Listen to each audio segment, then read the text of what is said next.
Study IQ IAS, आपका selection हमारा mission. तो जनरली जब भी हम इलेक्शंस की बात करते हैं और वहां पर समझते हैं कि पार्टीज आपस में किस तरीके से डिफरेंट हैं, तो एक पर्टिकुलर पॉइंट आता है कि यार सभी की आइडियोलॉजी डिफरेंट है, सभी का एक डिफरेंट मॉडल है उस स्टेट में ग्रोथ और डेवलपमेंट को लेकर आना। पर धीरे धीरे ये मॉडल किस में कन्वर्ट होता हुआ देखने को मिला है कि फ्रीबीज और सब्सिडीज के माध्यम से, जहां पर एक पार्टी बोलती है कि भैया मैं आपके लिए बिजली फ्री कर दूंगा, दूसरा कहता है कि आपके लिए बिजली के साथ साथ पानी भी फ्री हो जाएगा, तीसरा बोलता है बिजली पानी तो फ्री है, मैं अलग से कैश ट्रांसफर भी यहां पर आपको दूंगा। तो ये जो पूरा इलेक्शन का सिस्टम है, ये कहीं ना कहीं ऐसे फ्रीबीज और सब्सिडीज की वजह से एक ऑक्शन सिस्टम में कन्वर्ट हो जाता है कि जहां पर वोटर को रुझाने के लिए उसे भी मैक्सिमम बेनिफिट्स यहां पर दिए जाएं। हालांकि फ्रीबीज और सब्सिडीज का जो कोर ऑब्जेक्टिव है वो यही है कि जो हमारे पॉपुलेशन का एक वल्नरेबल बेस है उसके लिए उस प्रकार का कुशन दिया जा सके ताकि वो अपनी एक bare minimum quality of life को यहां पर मेंटेन कर सके। बट ऐसे फ्रीबीज और सब्सिडीज की वजह से जो लॉन्ग टर्म ग्रोथ है उन स्टेट्स की, उन पर्टिकुलर स्टेट्स का जो फिजिकल हेल्थ है, फिर वो भी हमें यहाँ डिटरेट होता हुआ देखने को मिलता है, जो कि नीति आयोग द्वारा अपनी फिजिकल हेल्थ इंडेक्स रिपोर्ट में बहुत अच्छे से बताया भी गया, जिस पर मेंस में ऑलरेडी सवाल यहां पर आया भी है कि जहां पर उनकी बोरिंग्स की रिक्वायरमेंट बढ़ जाती है बिकॉज ज्यादा उधार लेना पड़ रहा है ताकि भैया जो एक्सपेंडिचर यहां पर प्रॉमिस कर दिया है उसे पूरा किया जा सके। एंड हेंस उनके जो फिजिकल हेल्थ इंडेक्स में जो स्कोर है वो रिलेटिवली बाकी स्टेट से फिर काफी कम भी देखने को मिलता है। एंड उनके फिजिकल डेफिसिट के तो लेवल्स जाहिर सी बात है as a percentage of their GSDP बढ़ते हुए देखने को मिलते हैं। बट वहीं अगर इस साल के बजट को कंपेयर किया जाए, माने कि जो अगले साल का बजट यहां पर अभी लॉन्च किया गया 2026-27 के लिए भारत सरकार द्वारा, तो उस केस में सिर्फ और सिर्फ लॉन्ग टर्म सपोर्ट की बात यहां पर की जा रही है, लॉन्ग टर्म ग्रोथ, विकसित भारत के गोल को पूरा करने की बात यहां पर की जा रही है, जिसके लिए मेजर इनिशिएटिव्स जो लॉन्च किए गए हैं वो शॉर्ट टर्म गोल्स के लिए नहीं है। उनका ऑब्जेक्टिव ये है कि भैया अब बहुत हुआ उस प्रकार का समय कि जहां पर हम लोगों को खाना बांट रहे हैं, अब हम ये सिखाना चाहते हैं कि लोग पहली बात खाना कमाएं कैसे, फिर बनाएं कैसे और खाएं। राइट, मतलब कहते हैं ना कि भैया एक अनकंडीशनल सपोर्ट प्रोवाइड करने के बजाय आप सामने वाले व्यक्ति को उतना सक्षम बनाएं ताकि वो अपने लिए खुद से वहां पर काम कर सके। तो वो एक आइडिया यहां पर रखा जा रहा है। एंड स्पेशली जब आपके अपकमिंग कुछ समय में इलेक्शंस भी हैं कुछ स्टेट्स में, बट फिर भी यहां पर ये पर्टिकुलर लॉन्ग टर्म मॉडल यहां पर फॉलो किया गया है। तो ये आज के सेशन में हम डिस्कस करते हैं कि किस तरीके से ये जो पर्टिकुलर मॉडल यहां पर डेवलप किया गया कहीं ना कहीं जरूरी भी था, बिकॉज उस प्रकार के कंसर्न्स हमें बहुत सारे स्टेट गवर्नमेंट्स के फाइनेंसिस के केस में भी देखने को मिले हैं। एंड कैसे particular model overall economic growth और डेवलपमेंट की ओर लेकर जा सकता है, एंड किस प्रकार से इस पूरे मॉडल के बेसिस पर हम अपनी एक स्ट्रॉन्ग फाउंडेशन क्रिएट कर सकते हैं फॉर द विकसित भारत 2047 के लिए। तो मेरा नाम अरविंद गुलेरिया, तो शुरुआत करते हैं आज के सेशन की। तो जैसे कि हमने बहुत सारे स्टेट्स यहां पर देखे हैं जिनके द्वारा मैसिव एक्सपेंडिचर्स किए जाते हैं अपनी सब्सिडीज या फ्रीबीज के लिए। जैसे कि अगर हम पावर सब्सिडीज के केस में बात करें तो पंजाब का नाम बार बार यहां पर सामने आता है। तो वही कि स्टेट का जो बजट है उसका 10% डायरेक्टली सिर्फ और सिर्फ पावर सब्सिडीज के लिए यहां पर जा रहा है। Now it is not like कि भैया पावर सब्सिडीज फ्री फंड में वहां पर दी जा रही हैं, डेफिनेटली एग्रीकल्चरल प्लेसेस के लिए भी पहले दी जाती थी, अब जहां पर अब दी जा रही तो एक तरीके से वो फ्रीबी कल्चर है ना, कि जो व्यक्ति सक्षम है अपना बिल पे करने के उसे भी भैया फ्री ऑफ कॉस्ट, और जो नहीं है उसको तो फ्री ऑफ कॉस्ट है ही। तो हालांकि ऐसी प्रकार की जो आपकी सब्सिडीज रहती है इनको हम अनकंडीशनल कहते हैं कि भैया कुछ भी हो आपको तो इस चीज का बेनिफिट यहां पर मिल ही जाएगा, जिसकी वजह से कहीं ना कहीं ऐसे स्टेट्स के लिए अपने लॉन्ग टर्म एसेट्स क्रिएट करना फिर जाहिर सी बात है मुश्किल हो जाएगा। अगर आपका खर्चा ही मेजर सब्सिडीज के ऊपर हो रहा है तो कैसे आप अपने स्टेट में उस प्रकार का कैपिटल एक्सपेंडिचर भी यहां पर कर पाओगे। And even in the case of Bihar itself अगर देखा जाए तो इस प्रकार के फ्रीबीज और सब्सिडी स्कीम्स वहां पर अनाउंस किए गए कि आपको बिजली यहां पर फ्री मिलेगी, आपके जो इलेक्ट्रिसिटी के लॉस टैक्सेस हैं वो यहां पर रखे जाएंगे, हायर सोशल पेंशन स्कीम यहां पर रखेगी, मंथली स्टाइपेंड स्टूडेंट्स के लिए, मेडिकल इंटर्न्स के लिए, एंटरप्रेन्योर्स, वुमेन एंटरप्रेन्योर्स के लिए, कंस्ट्रक्शन वर्कर्स के लिए। अब जाहिर सी बात है इन सभी चीजों की वजह से उनका जो अपना फिस्कल डेफिसिट का लेवल है वो भी यहां पर बढ़ेगा, and as a percentage of GDP उसके कारण भी उनके कंसर्न्स यहां पर देखने को मिलेंगे। तो हालांकि दिस इज समथिंग जिसको हमें डेफिनेटली अवॉइड करना चाहिए, जो कि अब यूनियन बजट में एक छवि यहां पर दिखी कि हाँ जी इस चीज के ऊपर काम भी किया जा रहा है। और सबसे बड़ा कंसर्न यहां पर वही है कि जब भी ऐसी सब्सिडीज या फ्रीबीज अनाउंस की जाती हैं तो उस वजह से इन स्टेट्स के केस में हम क्या देखते हैं कि उनके भी फिस्कल डेफिसिट के लेवल्स यहां पर बढ़ जाते हैं। जो कि बहुत अच्छे से यहाँ पर इंडिया टुडे ने भी अपने एक इन्फोग्राफिक के थ्रू यहाँ पर कवर किया था कि पिछले कुछ सालों का डेटा यहाँ पर कंपाइल करते हुए कि भैया प्री इलेक्शन ईयर, इलेक्शन से पहले वहां पर फिस्कल डेफिसिट लेवल क्या थे, और वहां पर भैया डिफरेंट वेलफेयर स्कीम्स अनाउंस की गई, जिसकी वजह से फिस्कल डेफिसिट का बर्डन वहां पर बढ़ गया। एंड जब भी ऐसा बर्डन बढ़ेगा तो जाहिर सी बात है, स्टेट को rather than creating new assets या न्यू इंफ्रास्ट्रक्चरल डेवलपमेंट करने के बजाय वहां पर स्टेट को भैया अपने जो प्रोमिसेस रखे थे इलेक्शन से पहले, उन प्रोमिसेस को यहां पर पूरा करना पड़ेगा। एंड मोर ओवर, जब भी हम गवर्नमेंट के स्पेंडिंग के गोल्डन रूल की यहां पर बात करते हैं तो उसमें एक बहुत इंपॉर्टेंट पॉइंट आता है कि भैया अगर सरकार यहां पर बोरो कर रही है तो उसे इन्वेस्ट करे, ना कि करंट स्पेंडिंग को फंड करने के लिए या जो रेवेन्यू एक्सपेंडिचर है उसे फंड करने के लिए यहां पर यूज किया जाए। अब हालांकि केंद्रीय सरकार के केस में जो एफर्ट्स और इनिशिएटिव्स यहां पर रखे जा रहे हैं फिस्कल कंसोलिडेशन के लिए, उस केस में हमें रेवेन्यू डेफिसिट भी गिरता हुआ देखने को मिल रहा है। But the same point of time ये एक और पॉइंट यहां पर बनता है कि उसके कम होने की वजह से फिर कैपिटल एक्सपेंडिचर के ऊपर भी ज्यादा पैसा खर्च किया जाता है। अब इसी केस में जो कैग का ऑडिट था उसमें क्या पता लगा that 11 states use new debt ताकि वो अपने रेवेन्यू डेफिसिट माने कि सैलरीज और सब्सिडीज को यहां पर पूरा कर सके रेदर देन अपने कैपिटल प्रोजेक्ट्स के लिए। जैसे पंजाब, आंध्र प्रदेश की close to 17 to 26% of their new borings ही सिर्फ यहां पर कैपेक्स के ऊपर खर्च हो रही है, बाकी सारा का सारा भैया रेवेन्यू अकाउंट को पूरा करने में यहां पर लग जा रहा है। एंड यही पर्टिकुलर पॉइंट यहां पर इकोनॉमिक सर्वे में भी हाईलाइट किया गया है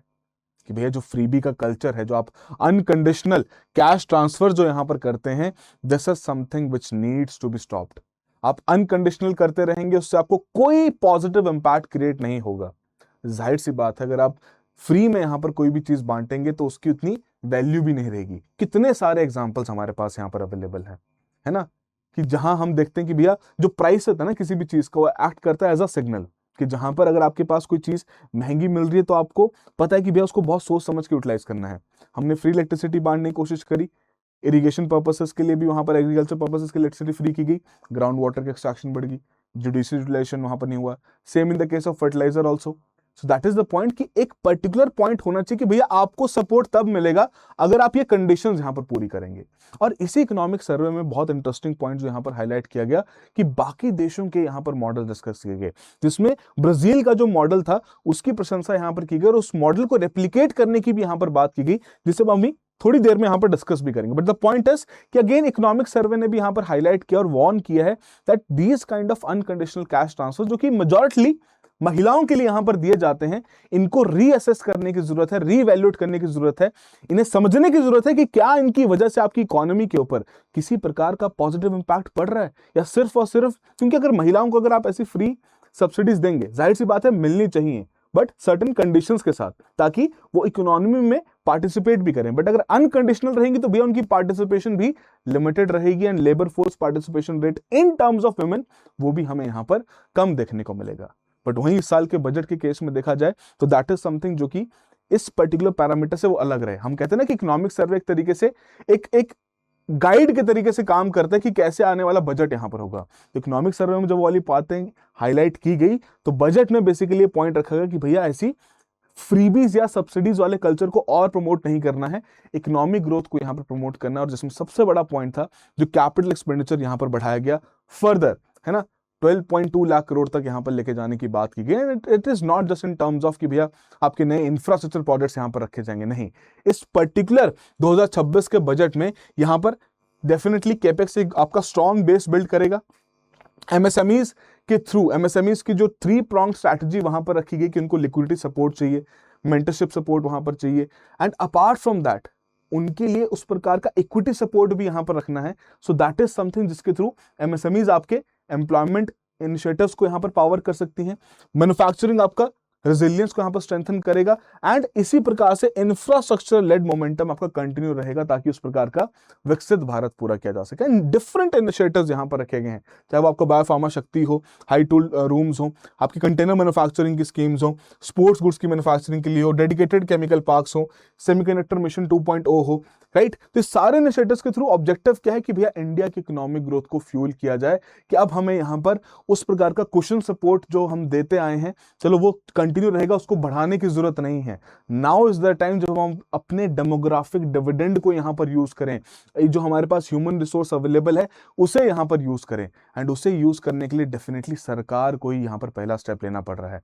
अगर आपको पता हो 2020 से लेकर 2025 तक प्राइवेट कंपनीज द्वारा मैसिव प्रॉफिट्स भी कमाए गए हैं, बट फिर भी उस प्रकार की इन्वेस्टमेंट नहीं आ रही है। And government has realized it कि अगर उन्हें उस प्रकार के गोल्स और टारगेट्स यहां पर पूरे करने हैं और इतने बड़े ह्यूमन रिसोर्स के बेस को यहां पर यूटिलाइज करना है, तो डेफिनेटली खुद से ही इन्वेस्टमेंट्स यहां पर करनी पड़ेंगी। And that is why this increase in the capex has been seen in this particular budget, right. तो डेफिनेटली इसके साथ आपकी construction activities, logistics, cement, ports, transportation सभी के ऊपर एक मेजर इंपैक्ट पड़ेगा। डोमेस्टिक मैन्युफैक्चरिंग को एक मेजर पुश यहां पर देखने को मिलेगा। एंड जो ऑब्जेक्टिव एक और रखा गया कि भैया इंपोर्ट डिपेंडेंस को स्ट्रेटेजिकली यहां पर रिड्यूस करना है, फेज्ड मैनर में रिड्यूस करना है, तो वो भी टारगेट्स यहां पर रखे जा रहे हैं। And a very very important thing, the fiscal consolidation, एक फाइनेंशियल रिस्पॉन्सिबिलिटी जो यहां पर एफआरबीएम एक्ट के बेसिस पर रखी गई थी, उस फाइनेंशियल रिस्पॉन्सिबिलिटी को समझते हुए अपने फिस्कल डेफिसिट के टारगेट्स, अपने लेवल्स को भी यहां पर कम करना है, ओवरऑल डेट के लेवल्स को यहां पर कम करना है, राइट। अब हालांकि इसमें सुप्रीम कोर्ट ने भी एक पॉइंट यहां पर रेस किया था, उसे भी हम डिस्कस करेंगे, बट बिफोर दैट एक सिंपल सा क्वेश्चन आप सभी के लिए। फिस्कल डेफिसिट की हम बार बार बातें कर रहे हैं, जरा करेक्टली बताओ इनमें से कौन सी एक ऐसी स्टेटमेंट है जो कि फिस्कल डेफिसिट को करेक्टली डिफाइन यहां पर करती हो। तो चैट बॉक्स और कमेंट बॉक्स में जरूर मेंशन कीजिएगा जो भी आपका आंसर है। एंड सिंस अगर आप भी यहां पर सिविल सर्विसेज की तैयारी कर रहे हैं, इकोनॉमी एज अ सब्जेक्ट अगर आपको बहुत टेक्निकल लगता है, आप कुछ कंसर्न्स फेस कर रहे हैं, आप इस कम्युनिटी का हिस्सा यहां पर बन सकते हैं by scanning this particular QR code. And अगर आपके कोई डाउट्स हैं, कंसर्न्स हैं, this is my contact number, आप मुझे भी व्हाट्सएप कर सकते हैं। I will be more than happy to assist you, but just make sure कि आप व्हाट्सएप करें, अपना डायरेक्टली कंसर्न लिखें, एंड ताकि जल्द से जल्द आपके कंसर्न्स भी वहां पर रिजॉल्व किए जा सकें। एंड जितने भी लोग यहां पर 2027 को टारगेट कर रहे हैं, उन सभी के लिए हमारे द्वारा नया बैच यहां पर लॉन्च किया जा रहा है 7 फरवरी से। इस महीने का जो नया बैच है 7 फरवरी से यहां पर लॉन्च किया जा रहा है। And this particular batch is going to make sure कि आपकी 2027 की तैयारी को एंड टू एंड यहां पर कवर किया जा सके, जो कि हमारा P2I इस पूरे इनिशिएटिव का ये ऑब्जेक्टिव है कि प्रीलिम्स से लेकर इंटरव्यू तक की जो पूरी प्रिपरेशन है उसे हम यहां पर कवर कर सकें। एंड टू एंड कवरेज के बेसिस पर आपका कंटेंट कवरेज भी रहेगा, मेंटरशिप सपोर्ट भी रहेगा, आपके मॉक क्वेश्चंस की आपकी डिमांड है उसको भी पूरा किया जाएगा, आंसर राइटिंग विद इवैल्यूएशन भी यहां पर रहेगा। एंड फर्दर अगर आप प्रीलिम्स क्लियर कर लेते हैं तो आपके लिए यहां पर ऑब्जेक्टिव क्या बन जाता है कि अब मेंस की तैयारी करनी है। तो मेंस के लिए हमारे द्वारा free of cost mains residential programme यहां पर रखा गया है। एंड अगर आप प्रीलिम्स क्लियर कर दें तो उस केस में आपकी जितनी भी अमाउंट आपने पे की है वो आपको रिफंड यहां पर कर दी जाएगी। सो डेफिनेटली जाके चेकआउट करें, एनरोल करें, अपनी प्रिपरेशन को और बेहतर बनाएं। मिलते हैं क्लासेस में। While enrolling you can use the code of ARG Life because when you use this code you will get the maximum discounts. Alright, again अगर बैच रिलेटेड आपके कोई कंसर्न्स हैं, अगेन आप मुझे भी यहां पर अप्रोच कर सकते हैं। I will be more than happy to assist. चलिए तो शुरुआत करते हैं, आगे बढ़ते हैं कि अब सुप्रीम कोर्ट ने भी यहां पर इस पर्टिकुलर पॉइंट को रेस किया है। सुप्रीम कोर्ट भी यहां पर कह रहा है कि भैया फ्रीबीज को डिफरेंट करना पड़ेगा पब्लिक वेलफेयर इन्वेस्टमेंट से। देखिए, जब भी हम टैक्सेशन की बात करते हैं तो टैक्सेशन का ऑब्जेक्टिव क्या रहता है कि सरकार द्वारा एक particular group of individuals, particular group of income holder से हम पैसा ले रहे हैं, सरकार पैसा ले रही है और उसको फिर समाज के ऊपर, अपनी पूरी इकोनॉमी के ऊपर उस पैसे को खर्च कर रही है। बट जितने भी आपके जो टैक्स पेयर्स रहते हैं वो आते हैं भैया ये 5 लाख से लेकर लेटर से 1 करोड़ या उससे ज्यादा की इनकम कमाने वाले लोगों में, है ना। बट हम मान लेते हैं कि मेजॉरिटी ऑफ देम आपके इस मिडिल इनकम क्लास कैटेगरी को यहाँ पर बिलोंग करते हैं। तो जब ये मिडिल इनकम क्लास कैटेगरी यहाँ पर सबसे ज्यादा टैक्स कॉन्ट्रीब्यूशन करता है और उसको देखने को मिलता है कि यार सरकार ने तो नई फ्री भी अनाउंस कर दी जो उसके लिए नहीं है, तो भैया जाहिर सी बात है उसका इस पूरे प्रोसेस के ऊपर, इस पूरे मॉडल के ऊपर एक ट्रस्ट कम हो जाता है। सो दैट इज समथिंग जिसे सरकार ने भी यहाँ पर रियलाइज किया है कि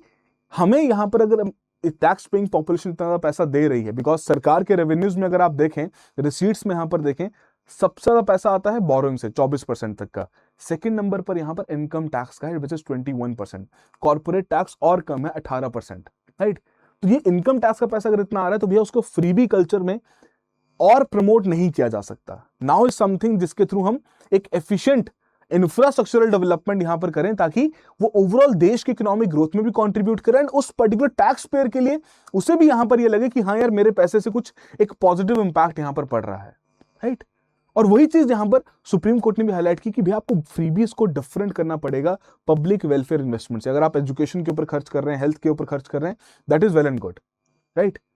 अब उसी चीज को अगर आप बोले कि नहीं भैया मैं सबको कैश ट्रांसफर यहां पर देना चाहता हूं,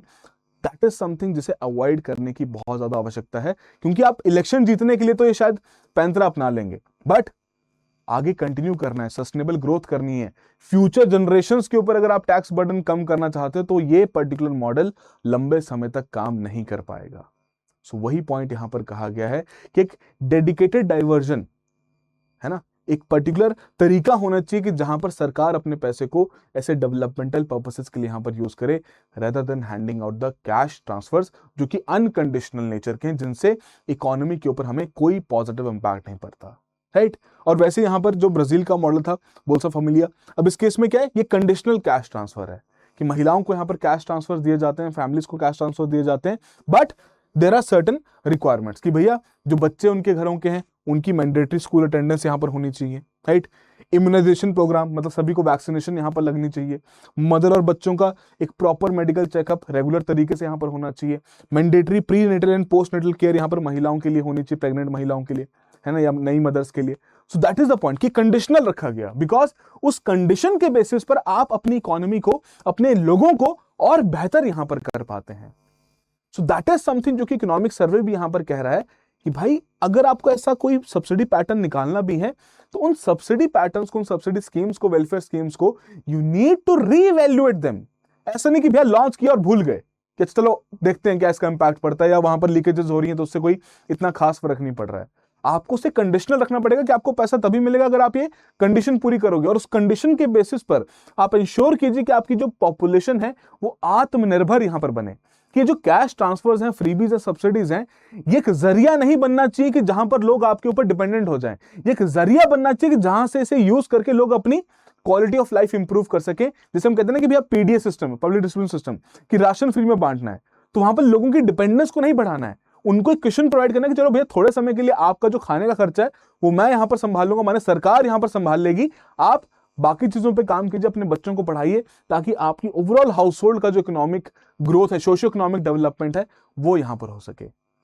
तो डेफिनेटली हम भी इस प्रकार के मॉडल यहां पर फॉलो कर सकते हैं, बिकॉज मैं किसी भी तरीके से यहां पर ये नहीं कहूंगा, ये सेंसिटिविटी बिल्कुल रखूंगा कि डेफिनेटली हमें उस प्रकार के वेलफेयर स्कीम्स की, सब्सिडी स्कीम्स की जरूरत है, बट उन सब्सिडी स्कीम्स को रीवैल्यूएट करने की भी जरूरत है कि जहां पर उन्हें टाइम टू टाइम रीवैल्यूएट किया जाए, देखा जाए कितना इंपैक्ट पड़ रहा है, कितना नहीं पड़ रहा है, एंड विद कंडीशंस अगर करेंगे तो डेफिनेटली पॉपुलेशन के अमंग भी एक पर्टिकुलर इंसेंटिव आएगा कि चलो यार खुद को बेहतर करते हैं, सरकार तभी जाके हमें इस प्रकार के कैश ट्रांसफर्स भी यहां पर देगी, राइट। एंड मोर ओवर इस सभी चीजों में जो 16th फाइनेंस कमीशन द्वारा यहाँ पर जो रिकमेंडेशंस रखी गई हैं कि हमारे सेंट्रल गवर्नमेंट के जो डेट लेवल्स हैं उन्हें 50 ± 1% तक यहाँ पर मेंटेन करना है आने वाले सालों में, तो डेफिनेटली गवर्नमेंट भी उस पर्टिकुलर चीज को फॉलो करते हुए अपने डेट और डेफिसिट दोनों के लेवल्स को यहाँ पर मेंटेन करने की पूरी कोशिश भी यहाँ पर करेगी। और ट्रेंड्स देखे जाए डेट में तो currently as defined in the FRBM act देखा जाए तो 55% ऑफ द GDP अभी करंटली हमारा सेंट्रल गवर्नमेंट का डेट लेवल यहां पर चलता है। जरा चैट बॉक्स और कमेंट बॉक्स में बताइए कि जो overall general government debt level है दोनों सेंट्रल गवर्नमेंट और स्टेट गवर्नमेंट के लिए, ये करंटली यहां पर कितना चल रहा है, जरा जरूर बताइएगा, right. So that is something जिनको आने वाले समय में इसे 50% तक यहां पर लेकर आना है, एंड डेफिनेटली उसे करने के लिए सरकार को अपना ये जो अनकंडीशनल वेलफेयर स्कीम्स का जो कल्चर है उसे रोकना पड़ेगा, और जो कि डायरेक्टली हमें इस साल के बजट में भी यहां पर देखने को मिला है। एंड मोर ओवर जब सरकार इस प्रकार की इन्वेस्टमेंट करेगी, अपने डेट लेवल्स को रिड्यूस कर पाएगी, तो जाहिर सी बात है सरकारी बॉन्ड्स की डिमांड यहां पर बढ़ेगी, बिकॉज जनता या इन्वेस्टर्स का जो कॉन्फिडेंस है on the ability of the government to repay back their loans, वो भी यहां पर बढ़ेगा। इन द लॉन्गर रन हम उसके थ्रू और बेहतर इन्वेस्टमेंट्स भी यहां पर अट्रैक्ट कर सकते हैं। एंड अगर ओवरऑल इकोनॉमी में उस प्रकार की इंफ्रास्ट्रक्चरल डेवलपमेंट यहां पर की जाती है with the rising capex as well as the integrated mechanism जो कि यहां पर डेवलप किया गया मैन्युफैक्चरिंग के ऊपर काम करने से, पुराने जो आपके लेगेसी इंडस्ट्रीज है उनको रिवाइव करने से, हेल्थ, एजुकेशन, इन सभी चीजों के ऊपर, टूरिज्म सेक्टर के ऊपर, उसके थ्रू इन्वेस्टमेंट्स भी हम यहां पर बढ़ा पाएंगे, right. So that is something जिसके चलते हम आने वाले समय में फॉरेन डायरेक्ट इन्वेस्टमेंट को भी यहां पर अट्रैक्ट कर सकते हैं, जो कि पिछले 1-2 सालों में करंटली कंसर्न भी यहां पर इंडिया के लिए यहां पर आया है, राइट। तो देखते हैं अब आने वाले समय में किस तरीके से यहाँ पर चीजें चेंज होती हैं। बट हाँ, ये जरूर है कि जैसे बैंक्स के केस में हमने डिस्कस किया था कि भैया बैंक्स को यहाँ पर और बेहतर बनना है, तो उस केस में भैया गवर्नमेंट भी यहाँ पर बात करी कि उसमें FDI की लिमिट्स को यहाँ पर बढ़ा दिया जाए, राइट। अब देखते हैं इन चीजों पर भी कैसे काम होता है, बट डेफिनेटली इस बजट के थ्रू एक इंडिकेशन जरूर मिला कि गवर्नमेंट का फोकस अब लॉन्ग टर्म के ऊपर शिफ्ट हो चुका है। शॉर्ट टर्म गेन्स को वो थोड़ा सा पीछे रहने दे सकते हैं, बट लॉन्ग टर्म गोल्स के ऊपर डेफिनेटली यहाँ पर काम करने की आवश्यकता है, राइट। चलिए, तो आई होप आप सभी के लिए कुछ ना कुछ वैल्यू एडिशन यहाँ पर जरूर हुआ हो. So that will be all the very best. Have a good paper. Study IQ IAS, आपका सिलेक्शन हमारा मिशन.